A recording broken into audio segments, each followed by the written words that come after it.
for the first second, I thought, wow, the army's very quick to deal with the situation. And then about a second later, I said, I don't know any unit that uses Toyota Hiluxes and 10 people standing behind at the back.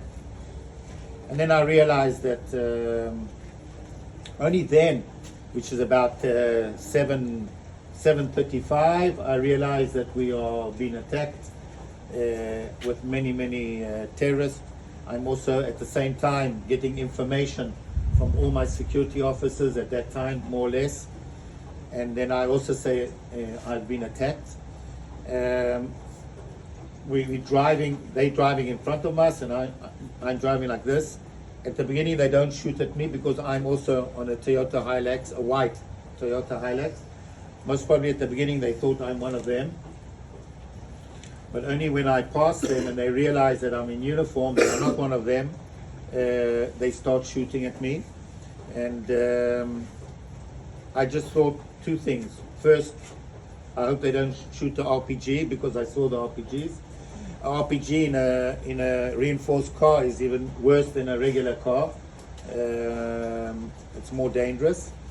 And then the second thing, I thought, I hope they don't shoot my tires. At the end, they did shoot the tires, but I have very special tires that only 24 hours later you can see that the air goes down. And I said, I'll try. And the third thing, I hope they don't turn around, because dealing with 20 terrorists with all that equipment, I have no chance. Anyway, they didn't turn around, and I got to the municipality. At the same time, my deputy got to the municipality. He was full of blood. He was also attacked while he was coming to the municipality. I got him into to where we have our operation room, and then I started realizing that we've been attacked in many places. At the end of the day, 16 kibbutzim and mushavim were attacked at the same time, and 5 junctions were attacked at the same time, and at the same time, all the military bases, from small bases to big bases, were attacked. This is just the Eshkol region. Eshkol region is about 60% of the Gaza envelope. So I would say about 30 places were attacked simultaneously. I get into my office, which is a room, a reinforced room, so I can. At that time, there was many missiles, but it didn't really bother us, the missiles, hundreds of them. But we were being attacked on the ground, and that was our problem, not the missiles. Then I realized when I got back, which is about, I would say, 7:45 already, that I've been attacked at multiple places, and that most of my officers are either killed or injured. My colonel's killed, my deputy colonel's injured, deputy colonel of one of the deputy and his deputy of Dud of Nachal were killed, both of them, and Golani,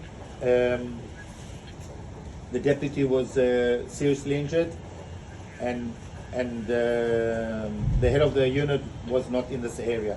So all the top officers in my area were not around anymore.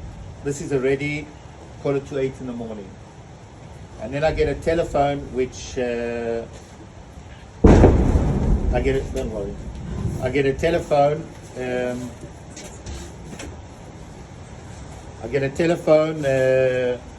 From the unit, from the division, which is the general's office, telling me where do I want the first forces to go to. And I remember us telling her, why are you asking me? What do you want? Why me? I'm a civilian. Although I'm in uniform, but I'm not she says there's no one else. You are going to decide where to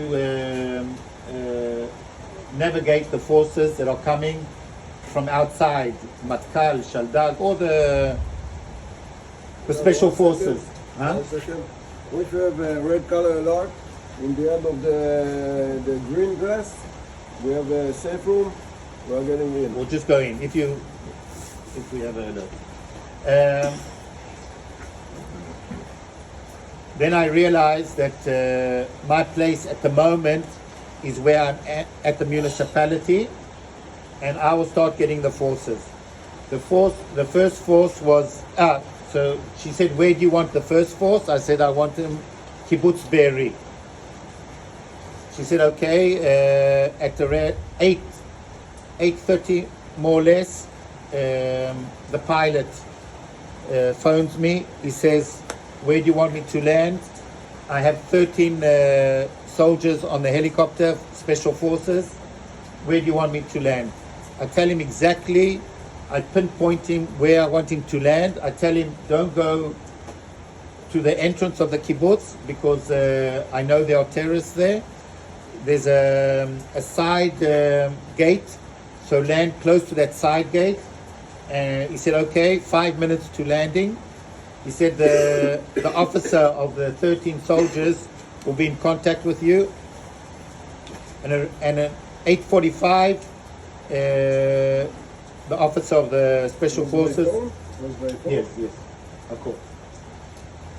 At 8:45, the officer phones me. He says, I'm on the ground. I'm here. I'm going to start working in Be'eri.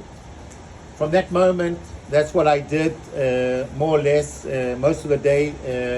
Got forces, understood what was happening in the different kibbutzim and mushavim through the Ravshatzim, the officers that were giving the information all the time what was happening. So that's most of the time what I did. I did get one call in the morning at around also 8 o'clock. My deputy colonel phoned me. He says, I've been hit. I'm in a ditch. I said, what's your situation? He says, I'm seriously injured. I said, okay, I'll try and come with my armored car.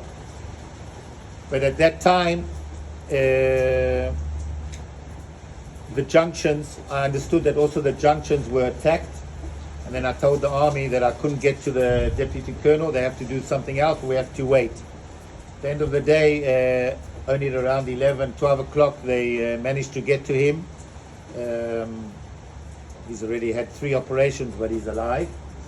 So that's the main story. At the end of the day, we're about 200 dead in the Eshkol region. That's got nothing to do with the party that was here. That's nothing to do with the party. 200 dead. 118 were kidnapped. A lot have come back. So I think we are now 54 that are still in captivity that belong to Eshkol region. About 100 were injured. Out of the 17,000 people living in Eshkol, 15,000 plus minus are not here since the 7th of the 10th. Around 2,000 to 2,300 are in this area. Most of them are in the hotels in from Eilat to the Dead Sea to Jerusalem.